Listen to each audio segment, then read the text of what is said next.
Bonjour à tous, j'espère que vous allez bien. Ici Damien du collectif Teammate pour la suite de cette longue série de tutos consacrés à l'apprentissage du langage HTML et CSS. Alors à la fin de la deuxième partie du tuto, on était arrivé donc à cette étape.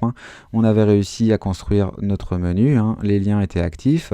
On avait délimité donc une zone pour le contenu du site, une zone ici, une barre latérale pour par exemple mettre nos réseaux sociaux, les partenaires, les amis, et puis un footer. Donc c'est vrai qu'on s'était vraiment concentré sur les nouvelles balises HTML5 et puis sur le texte. Là, on va rentrer un peu plus dans le détail dans ce tuto. Donc c'est vraiment exactement la même ossature qu'on va la garder. On va juste améliorer 2-3 choses. On va apprendre ici, on va plutôt parler en fait image. On va apprendre à mettre une image en arrière-plan, à insérer par exemple son logo.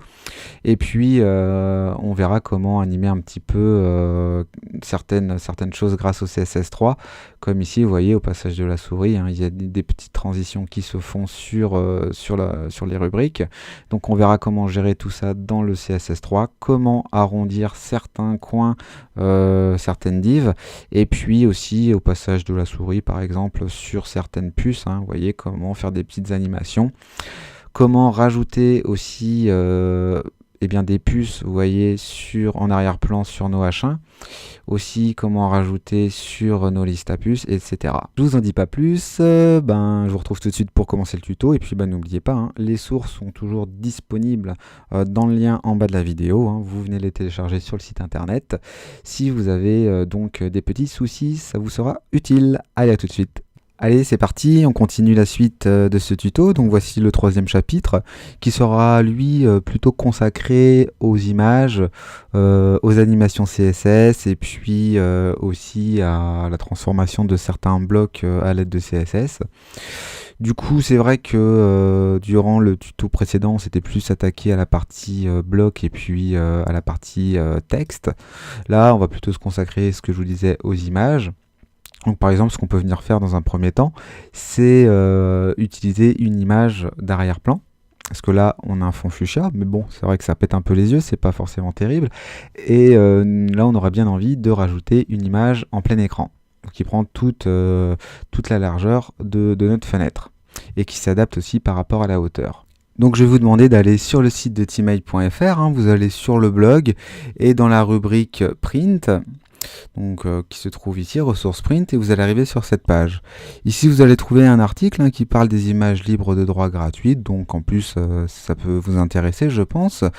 Vous allez atterrir sur cette page, donc j'ai préparé les pages puisque je suis en train d'envoyer des vidéos, donc ça risque de laguer tout simplement.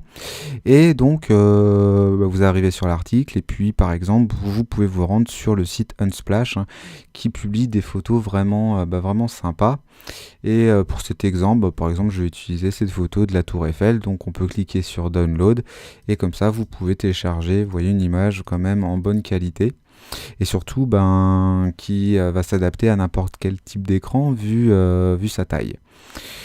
Une fois que vous avez fait Download, vous faites un clic droit, enregistrer l'image sous, et puis à la limite, on va venir l'enregistrer dans notre dossier. Donc là, je l'enregistre dans le chapitre 3, je vais créer un nouveau dossier que je vais appeler image. Voilà, et je vais renommer cette image parce que son appellation est un peu trop longue. Je vais l'enregistrer sous le nom de photo ou BG photo pour background. Et je vais cliquer sur enregistrer.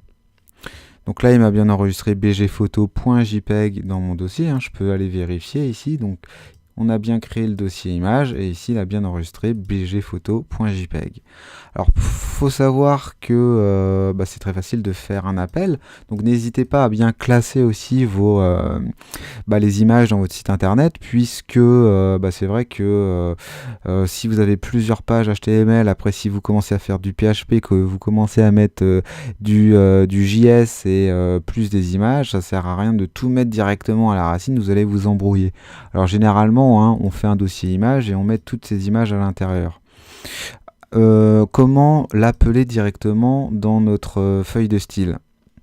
Donc puisque là on a envie que l'image occupe la totalité de notre fenêtre en arrière-plan, donc on va venir dans style.css et on va venir directement dans le body écrire quelques lignes. Donc là on va venir taper background $2.url, on ouvre et on ferme des parenthèses et on va venir directement ici bien spécifier le dossier où se trouve notre image. Donc ça se trouve dans le dossier image et notre image s'appelle donc bg-photo.jpg. On peut faire un CTRL-C et un CTRL-V et là on peut enregistrer, voir ce qui se passe.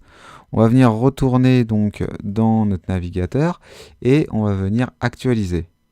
Donc là, vous voyez que l'image, c'est bien insérée en arrière-plan. Par contre, c'est pas terrible puisque là, elle prend vraiment la totalité de l'espace. Et en fait, nous, on aimerait bien qu'elle soit centrée et qu'elle s'adapte par rapport à notre contenu. Vous voyez. Donc là, plus on a une résolution grande, plus on va voir l'image.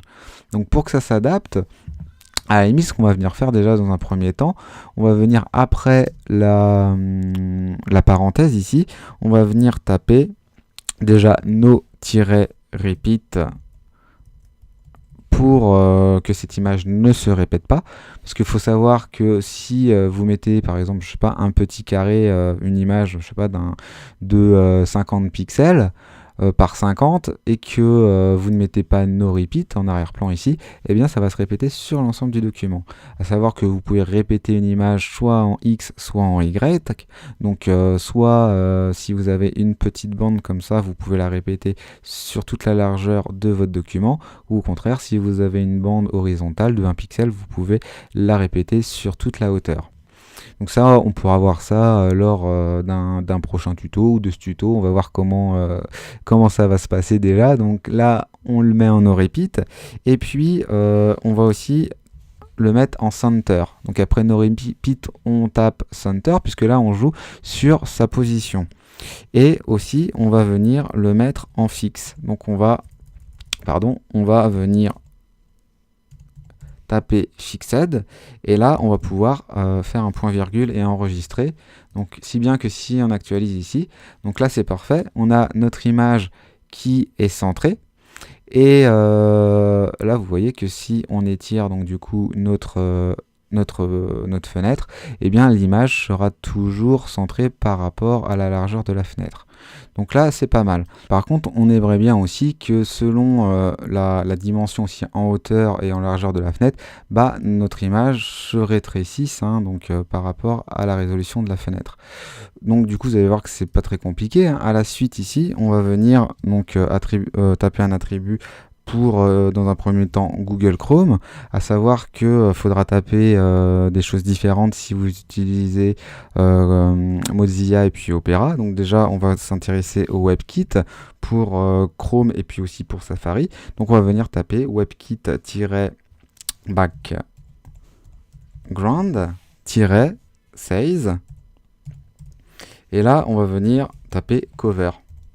Donc là, si j'enregistre et que j'actualise et que je reditionne ma fenêtre, déjà vous voyez qu'elle s'est adaptée l'image par rapport à la largeur et à la hauteur de ma fenêtre. Et là vous voyez que si je la redimensionne, l'image aussi se redimensionne. Donc ça c'est parfait, mais pour que ça soit compatible sur tous les navigateurs, on va venir copier le WebKit ici, on le copie, on le colle à côté et on remplace WebKit par Moz. Donc ça va rendre compatible cet effet avec Mozilla et on va coller encore une fois et on va juste remplacer WebKit par O pour le rendre compatible aussi sur Opera. Donc voilà pour cette petite astuce pour insérer une image en arrière-plan. Maintenant, on va voir comment, par exemple, insérer un logo juste en haut des rubriques. Donc à la limite, on peut venir ouvrir Photoshop. Et moi, je vais venir ouvrir, par exemple, l'intro.psd, puisque je vais venir récupérer un logo. Donc je vais venir récupérer le logo Teammate avec du coup le sous-titre graphiste formateur. Je vais réduire un petit peu ma fenêtre comme ceci. Voilà. Donc je vais venir récupérer tout ça. Donc là, moi, vous voyez que j'ai mon calque ici. Donc ce que je vais venir faire dans un premier temps, je vais créer un nouveau document d'à peu près 300 de large par 300 de haut, hein. Après, je pourrais venir recadrer tout ça. Je détache l'onglet et je vais venir directement glisser mon logo, hein, dans ma nouvelle fenêtre, que je peux repositionner dans l'onglet si je veux. Un petit coup de CTRL-T, puisque là vous voyez que mon image est quand même un peu grande. CTRL-T, j'appuie sur Shift, hein, pour garder le ratio, tout simplement. Et puis j'essaye à peu près de la positionner à peu près au centre, voilà, comme ceci. Donc là, j'ai une ombre ici qui m'embête un petit peu, mais pour cet exemple, c'est pas bien grave. Donc on va essayer de se positionner à peu près comme ceci, hein, pour que le 8 de Teammate touche à peu près le bord, hein, haut de notre document. Et puis là, je peux venir recadrer si je veux ici, hein. Donc je prends l'outil recadrage, où j'appuie sur C, et je viens réduire, hein, voilà, mon document comme ceci. Ce que je vais venir faire, vous voyez que j'ai mon calque ici avec mon objet dynamique qui comprend mon logo et mon arrière-plan ici. Donc je vais venir supprimer mon arrière-plan pour laisser passer, vous voyez, de la transparence derrière. Si bien que maintenant je vais pouvoir cliquer sur fichier enregistrer pour le web et je vais pouvoir venir non pas l'enregistrer en JPEG, sinon j'aurais gardé, vous voyez, mon fond blanc. Mais je vais venir l'enregistrer en PNG 24. Et le fait de l'enregistrer en PNG 24, c'est comme ça que je vais supprimer tout arrière-plan. Et comme ça, je pourrais positionner mon logo tranquillement sur n'importe quel fond sur mon site internet. Donc je le mets en PNG 24 et puis je l'enregistre directement dans mon dossier image. Je vais l'appeler logo, par exemple, .png. Je clique sur enregistrer et là je peux revenir du coup maintenant dans mon code source. Donc après maintenant il faut voir où est-ce qu'on peut le placer. Donc moi j'ai bien envie de le placer dans mon header, ou à la limite je peux même essayer de le placer autrement, ou quoique dans le header ça me paraît pas mal. Sauf que mon header, au niveau de mon ID haut, je vais enlever le background color ici, je vais tout supprimer, j'enregistre et je regarde ce que ça donne ici. Donc ok, là j'ai plus rien. Par contre, je vais avoir le gris de mon conteneur ici, d'accord? Donc c'est pas forcément terrible aussi. Donc mon conteneur, hein, je vais pouvoir enlever aussi son background color puisque c'est pas très joli non plus. Voilà, j'actualise. Ok, c'est plus sympa. Ce que je vais venir faire directement dans mon header, eh bien ici je vais venir placer une nouvelle div. Je vais taper div ID égale, entre guillemets, je vais venir taper logo par exemple. Donc là, on n'oublie pas de fermer notre ID ici. Je retourne donc dans mon style.css et vu que je suis dans mon header, je peux venir copier par exemple conteneur, je peux venir le coller en dessous et vu qu'on a créé un ID, eh bien à la limite, je vais venir remplacer conteneur ici par logo puisqu'on a créé l'ID logo. Au niveau de la width, je peux la mettre en 980 pixels ou en 100% si je veux, puisque le fait de mettre 100%, je sais que ça va prendre 100% de la largeur de mon conteneur. Au niveau de la height, on peut par exemple la mettre en... On va retourner sur Photoshop, on regarde, on fait un CTRL ALT C et on voit que la hauteur elle est à 136. Donc on peut à la limite se mettre en 136 au niveau de la height. Et pour l'instant, on va s'arrêter là. On enregistre. On revient dans notre code source. Et à l'intérieur du coup de notre div-id logo, on va venir faire l'appel à notre logo. Donc on va ouvrir une balise IMG. On va faire espace. Et on va taper src égale entre guillemets, donc le fait de taper src, c'est-à-dire qu'on va venir lui spécifier ici le chemin. Donc le chemin, c'est lequel? C'est tout simplement le chemin qui va nous permettre de récupérer le logo.png qui se trouve dans le dossier image. Et vu que le dossier image se trouve à la racine, on a juste à venir taper image ici, au pluriel, qui correspond donc à notre dossier ici, / et là on va venir récupérer logo.png. On n'oublie pas de fermer ici et on peut venir cliquer, on peut venir enregistrer, voir ce que ça donne, retourner dans notre Google Chrome et actualiser. Donc là c'est parfait, on a bien notre teammate ici, graphiste formateur, qui est bien apparu. Par contre, nous, on aimerait bien que le logo soit centré. Donc, à la limite, on va retourner dans le style CSS. Et vu que l'ID logo prend vraiment 100% de la largeur du conteneur, donc là, ça ne se voit pas, mais ça prend vraiment 100% de la largeur, on a juste à venir cliquer, enfin taper sur texte-aligne égale, enfin 2 points, pardon, center.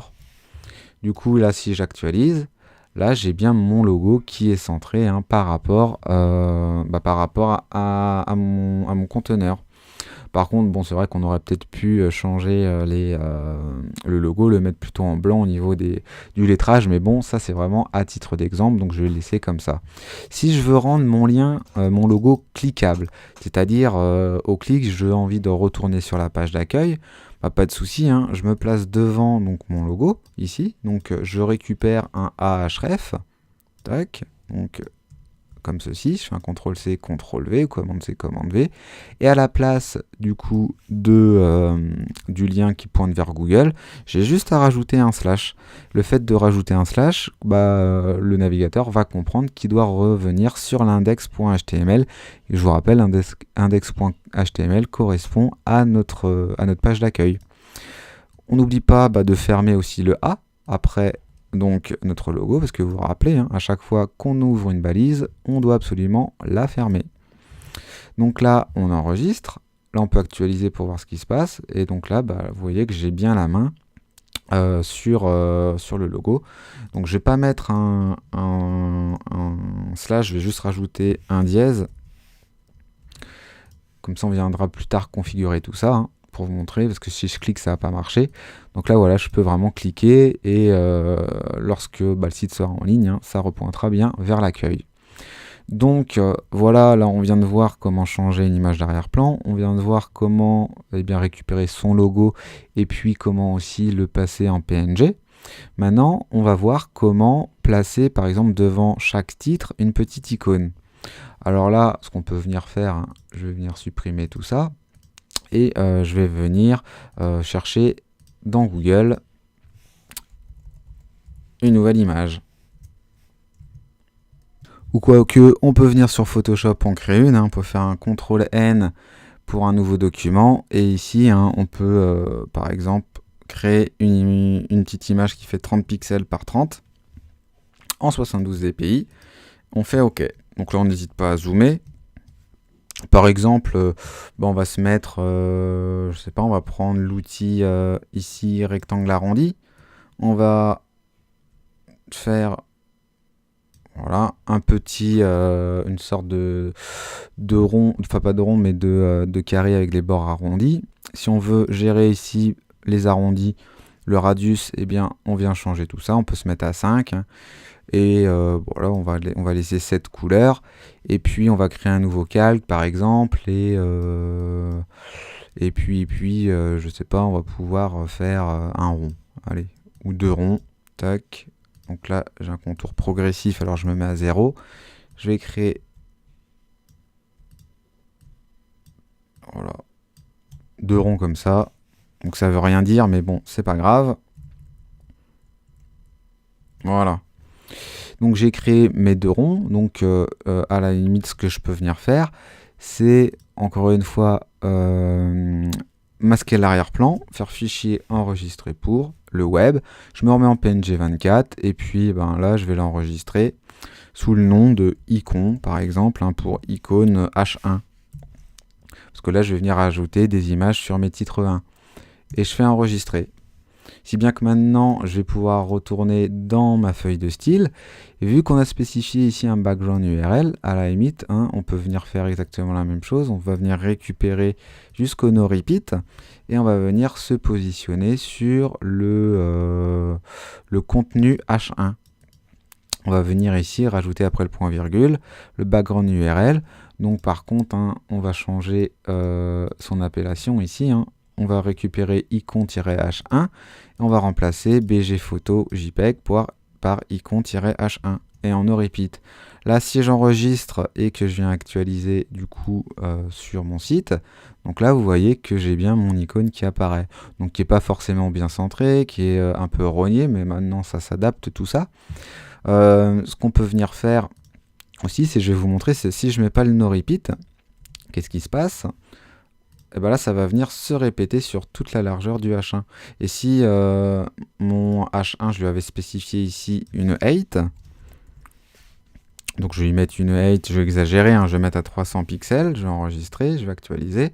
Voilà, ça aurait vraiment répété sur tout l'ensemble de mon titre. Donc moi, ce que j'ai envie, donc déjà, c'est lui spécifier une 8 de 30 pixels à mon H1. Pourquoi? Puisque mon icône, je sais que elle fait, vous voyez, 30 pixels de haut. Donc du coup, je lui spécifie une 8 de 30 pixels. Là, j'actualise. Voilà, je suis sûr au moins que on verra mon icône parfaitement, qu'elle ne sera pas rognée. Et je vais venir lui spécifier, donc après la parenthèse ici, hein, je vais retaper no-repeat. J'enregistre. Et voilà, donc là c'est parfait. Par contre, moi j'ai bien envie de décaler un petit peu mon titre, hein, parce que là il mord sur l'icône, c'est pas top. Alors je vais me replacer sur mon contenu H1 et je vais le décaler grâce à un petit padding. Donc je vais lui mettre un padding left pour le décaler un petit peu vers la droite. Je vais lui mettre un padding de plus de 30 puisque je sais que mon icône a fait 30. Donc si je le décale de 30, ça va toucher l'icône. Donc ce sera pas forcément joli. Ça va toucher la droite de l'icône. Alors je vais le mettre à 40 pixels, mon padding left. Et je viens enregistrer et actualiser. Et là, c'est parfait, hein. Donc là, j'ai bien 10 pixels en plus, 30 plus 10, ce qui me permet de décoller un petit peu, de dégager mon titre par rapport à l'icône. Je sais qu'au niveau de la hauteur, je suis à 30 pixels. Alors, vous vous rappelez l'astuce, hein, c'était la line 8 qu'il fallait modifier, l'interlignage. La line 8, du coup, je vais la mettre à 30 pixels également. J'enregistre, j'actualise.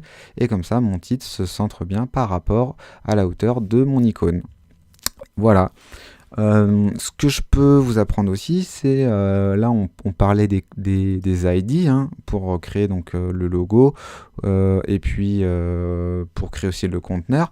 Je vous avais pas parlé des classes. Donc à la limite, on peut venir copier le petit commentaire ici header, on le colle au-dessus et on remplace header par couleur.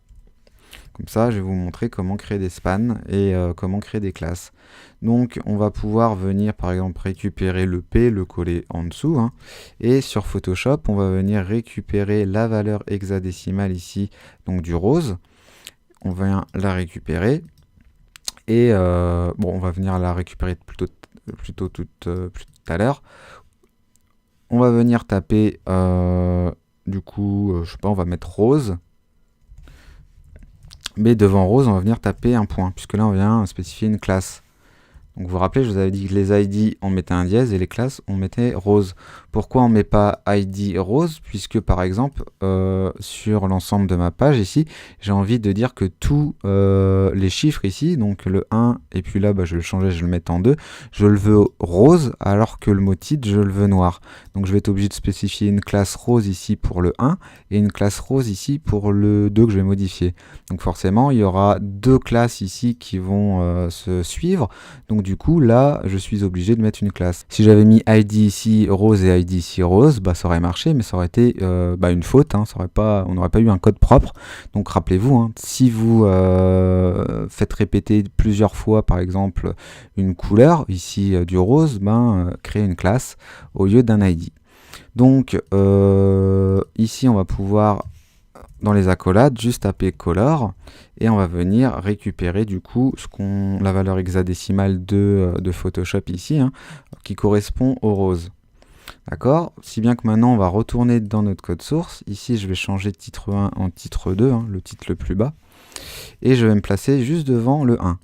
Alors devant le 1, je vais lui spécifier ici un span, ce qui va me permettre de créer maintenant une classe. Span class égale, et je viens taper rose, puisque j'ai tapé tout à l'heure dans ma feuille de style, je l'ai appelé comme ça, rose. J'oublie pas de fermer mon span juste après le 1, je viens enregistrer, je viens actualiser, voir, et là vous voyez, le 1 se met bien en rose. Donc là c'est parfait. On va faire exactement la même chose avec le 2, donc à la limite je viens récupérer mon span rose ici, hein, que je viens coller ici avant le 2, et j'oublie pas de fermer mon span, voilà. Donc là je l'ai répété deux fois, mon rose, c'est pour ça que je rajoute une classe, et pas un ID. J'actualise, parfait, ça a bien marché. Donc là, voilà pour les titres, à savoir que si vous avez du H2, hein, ici on avait mis du H2, on aurait fait exactement la même chose. On aurait pu rajouter une petite puce, hein, histoire de styliser un peu plus notre site internet. Donc voilà comment rajouter des images. Pareil, hein, au niveau des listes à puces. Par exemple, si mon icône ici, je la réduis, si je fais image, taille de l'image, que je la mets par exemple à 15 pixels, donc là je suis à 300%, donc voilà, là ça donnera quelque chose comme ça. Je peux peut-être même la réduire un peu plus à 10 pixels, et que je l'enregistre dans icon, je vais mettre, allez, li.png. Je récupère du coup dans mon H1 ici mon background URL avec le no repeat que je copie. Je me mets ici dans ma sidebar li, voilà, et je lui spécifie un background URL icon, non pas H1 mais icon li en no repeat. J'enregistre, j'actualise, et là pareil, voilà, j'ai bien mes icônes qui apparaissent devant chaque mot. Par contre, encore une fois, c'est pas très esthétique, alors je peux, comme j'ai fait, hein, lui rajouter un petit padding, non pas de 40, hein, mais je sais que mon image elle faisait 10 pixels, donc je lui rajoute un padding plutôt de 20 pixels, histoire d'aérer tout ça. Voilà, donc j'aurais peut-être pu même mettre 15 pixels, ça aurait été suffisant, je pense. 15 pixels. Voilà, j'enregistre, j'actualise. Voilà, c'est tout de suite beaucoup mieux. J'aurais pu aussi remonter, hein, avec une line 8, mais bon, maintenant là vous savez comment faire. Donc voilà, hein, vous voyez qu'on est quand même assez libre avec les icônes. Il suffit de jongler, hein, avec selon les balises. C'est pour ça que c'est important de bien structurer son site internet. Là on a bien mis du H1, c'est pour ça qu'on peut maintenant styliser nos H1. Là on a bien mis nos partenaires sous forme de liste à puces, et c'est comme ça maintenant, enfin là c'est pratique puisqu'on peut aussi styliser nos petites puces. Donc voilà, c'est pour ça que c'est important, hein, de bien organiser son site internet et de bien optimiser son code. On aurait pu faire la même chose aussi avec les rubriques, hein, à mettre des petites puces devant. Voilà, d'ailleurs au niveau des rubriques, on pourrait peut-être rajouter ce qu'on appelle un petit pipe entre les deux. Donc c'est une petite ligne, hein, qui va nous permettre de séparer nos rubriques. Donc on va retourner ici après juste après le A, et le pipe de mémoire c'est Alt, c'était pas Alt L, Alt Shift L, voilà. Sur Mac c'est Alt Shift et L. Sur PC je ne me rappelle plus, donc je vais pas vous dire de bêtises. Et du coup on peut le coller, hein, ce pipe sur les trois, voilà, vous voyez, sur les trois rubriques ici, pas sur la quatrième puisqu'il n'y a rien qui suit. Donc là, c'est pas mal. Donc maintenant, avant de passer par exemple aux animations sur les liens, je vais vous apprendre à mettre par exemple la première lettre d'un paragraphe en capitale. Donc vous allez voir que c'est pas très compliqué, hein. On va retourner dans notre feuille de style et on va venir cibler ici le contenu P. D'accord? Donc on va venir rajouter une ligne, on va venir récupérer donc cette ligne contenu P, on va venir la coller juste en dessous, et on va venir taper, juste après le P, on va venir taper 2 points, et on va venir taper first letters. Donc première lettre, en gros, de chaque paragraphe. On peut lui spécifier dans un premier temps si on veut une couleur différente. Donc on peut venir récupérer le rose, hein, que l'on a copié ici dans le span rose. On peut venir supprimer un petit peu des blancs de ligne, et du coup ici on va venir spécifier, voilà, une couleur différente. On enregistre, on actualise, et là vous voyez que chaque P qui se trouve dans le contenu, chaque première lettre de paragraphe se voit sa première lettre changer de couleur. Ce qu'on peut venir faire aussi, c'est déjà lui spécifier un display block et puis aussi un float left. Donc on va venir taper display -2 block et un petit float left, et aussi à la limite on peut lui spécifier une font size un peu supérieure, hein, donc histoire d'augmenter la taille de la police. On va se mettre en font size, on va tester en 24 pixels, voir ce que ça donne, on enregistre, et là on actualise. On peut aussi spécifier un petit padding, hein, si on veut, à cette lettre. Donc à la limite, hein, on peut venir taper padding. On va voir, hein, si on se met en 20 pixels ce que ça donne. Padding 20 pixels, on vient actualiser. Donc là, ouais, c'est peut-être un peu too much. On va plutôt se mettre en 5 pixels. Voilà, ok. Et si bien qu'on peut aussi modifier, si on veut, son interlignage. Donc on peut très bien jouer sur la line-8. Donc après, hein, c'est vraiment à vous de voir ce que vous voulez, l'effet que vous voulez rendre. Donc là, j'ai mis à 25 pixels, histoire de faire descendre un peu plus le P. Et j'aurais très bien pu aussi plutôt me mettre en 34 pixels au niveau de la fonte, histoire de donner quelque chose d'un peu plus gros.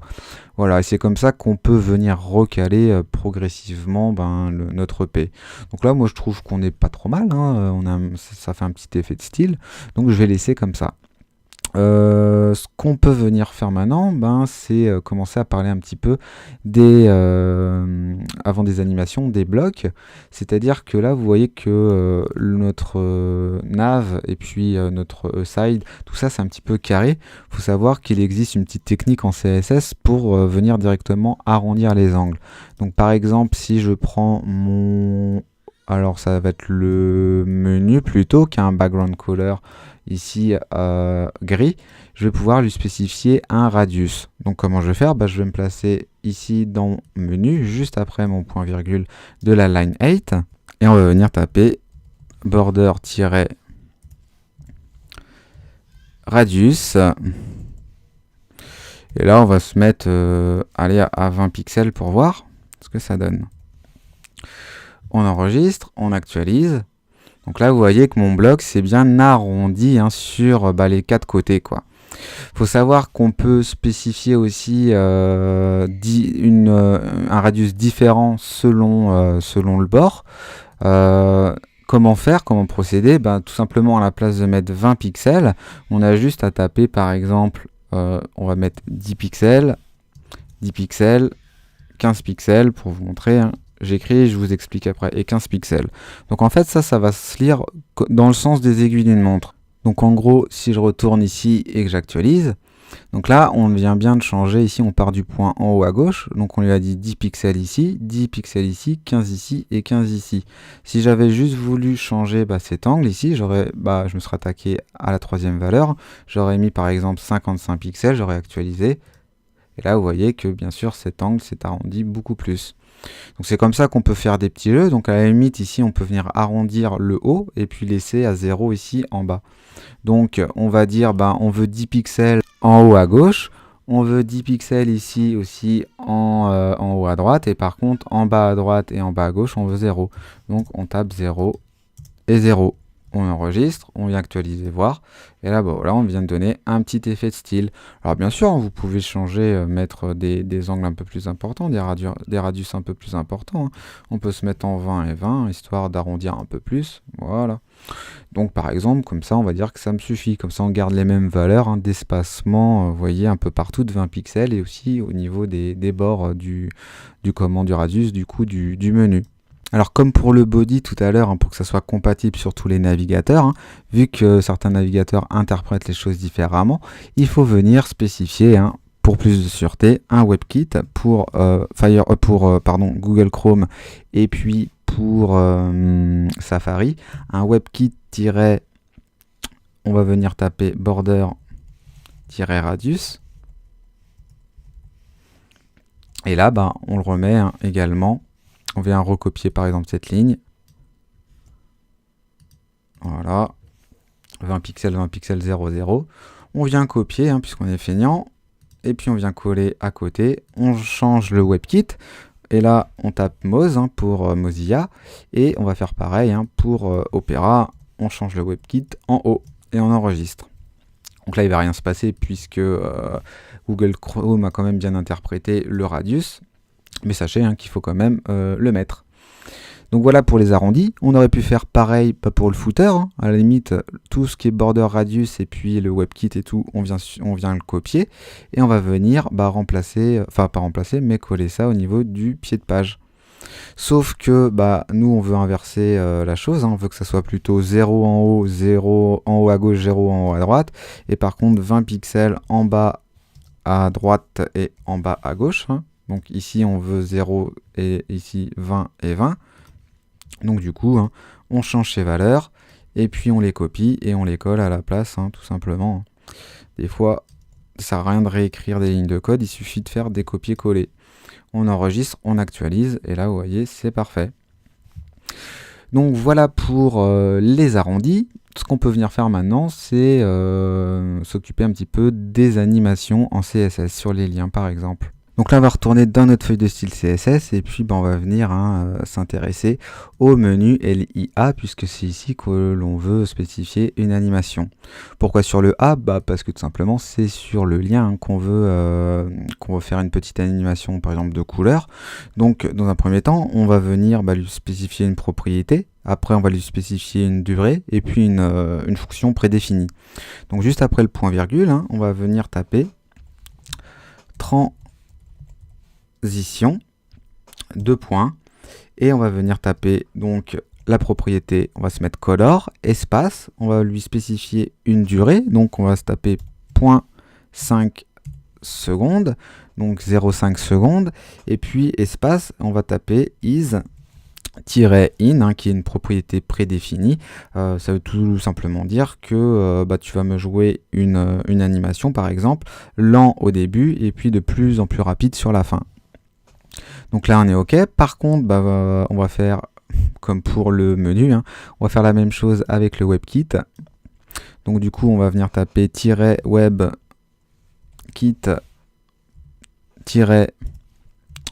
et on vient mettre transition. Donc là, on va pouvoir venir sélectionner tout ça, le coller, et on fait pareil pour Mozilla, hein, on met Moz à la place. Et ici, après le point virgule, on fait pareil pour Opera. Et on enregistre.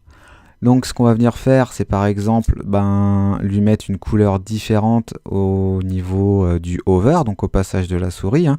Là, vous voyez que c'était en blanc. Donc à la limite, même là, on va rien changer, ça va marcher. On peut venir enregistrer et actualiser.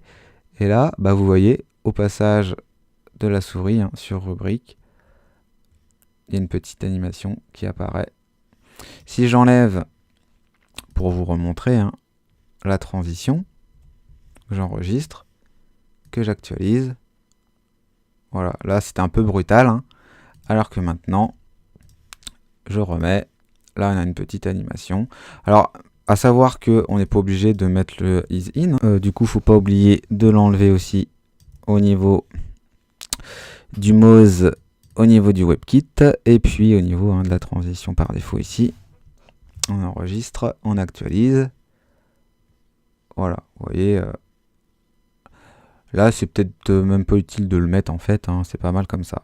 Par contre, on aurait pu jouer aussi sur le background des rubriques, c'est-à-dire les A, les LIA. On aurait très bien pu leur spécifier un background, donc on peut venir récupérer le mot background quelque part, ça va plus vite, hein, et venir lui spécifier un background-color.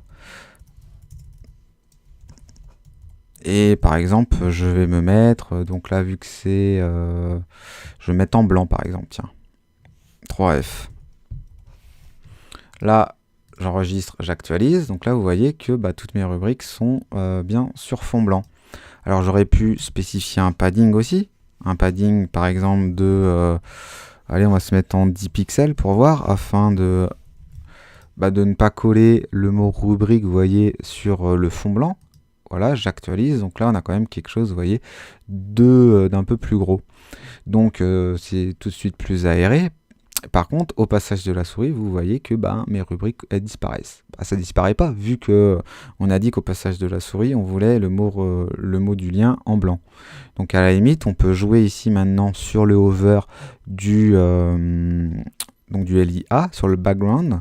On peut venir le copier, le coller au niveau, donc ici, et par exemple changer sa couleur, dire que par exemple au passage de la souris, on le veut, tiens, on va reprendre le rose ici, tiens. Voilà. Donc on reprend la valeur hexadécimale du rose, on le colle au niveau du background du LIA over, on enregistre, on actualise. Et bien on a toujours notre petite animation, hein, si on passe la souris sur les rubriques, qui est prise en compte. Mais par contre là vous voyez que la transition ne marche pas au niveau, donc l'animation ne marche pas au passage de la souris, vous voyez, sur les rubriques ici, sur l'arrière-plan. Pourquoi? Puisque on avait spécifié ou rappelé une propriété dans le menu LIA, du coup au niveau de la transition, on avait spécifié comme propriété color. Donc à la limite, à la place de color, on tape all pour que tout soit pris en compte. Donc si je copie all et que je le remplace partout, voilà, je vous fais travailler, hein. J'enregistre, j'actualise. Là vous voyez, le fond aussi s'anime au même titre, hein, que les rubriques. Voilà. Et c'est comme ça aussi qu'on peut venir jouer après si on a envie. Par exemple sur le padding, on peut venir le copier au niveau du hover, le coller et l'augmenter légèrement au passage de la souris, hein. Du coup, si j'actualise, vous voyez que le padding aussi s'anime. Voilà. Donc c'est comme ça qu'on peut faire tranquillement des petites animations grâce au CSS3. Donc le padding, je vais le remettre à 10 puisque je trouve que ça n'a pas trop d'intérêt, hein, ici. Voilà. Par contre, on aurait pu décaler, si on voulait, un petit peu plus nos rubriques en spécifiant, par exemple, un margin left pour le décaler un petit peu nos rubriques vers la droite de 10 pixels. Bon, je pense que ça va faire bizarre, mais bon, c'est pour vous montrer. Voilà, vous voyez, comme ceci. On fait des petites animations. Je l'enlève. C'était à titre d'exemple. Donc voilà, à savoir que ça vous permet maintenant de faire pas mal de choses, hein, puisque au niveau aussi du H1 ici, par exemple, si on avait spécifié aussi la même transition, donc je vais recopier au niveau du LI, donc la transition ici, que je viens appliquer au H1, comme ceci. Je vais venir maintenant récupérer mon H1 ici, je vais venir le coller en dessous, hein, pour du coup lui spécifier 2 points over. Et là, je vais juste venir changer en fait le background. Donc, je vais venir tout supprimer. Tac.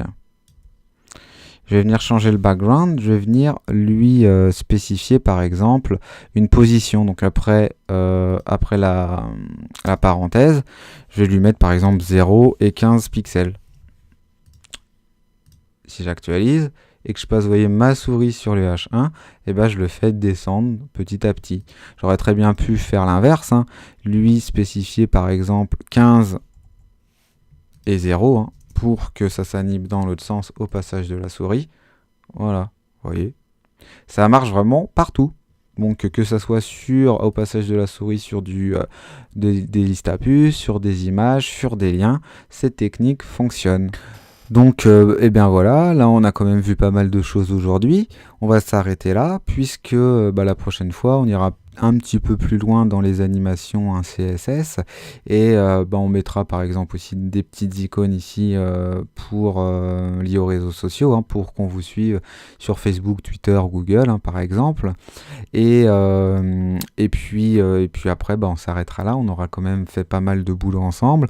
Et il y aura du coup une 5e partie après. On va faire un gros reset de tout ce que l'on vient de faire. On ouvrira Photoshop, on fera une petite maquette bien sympathique, un type blog. Et puis après, on mettra tout ce qu'on a appris en application pour faire quand même quelque chose d'un peu plus joli. Voilà, si vous avez apprécié ce petit tuto, n'hésitez pas, un petit pouce vert, n'hésitez pas à partager autour de vous abonner à la chaîne si vous n'êtes toujours pas abonné, hein. Et si vous avez des questions, faudra pas hésiter à me les poser, hein, soit dans les commentaires ou soit par mail à damien@teammate.fr. Allez, je vous souhaite une bonne journée, je vous dis à très vite.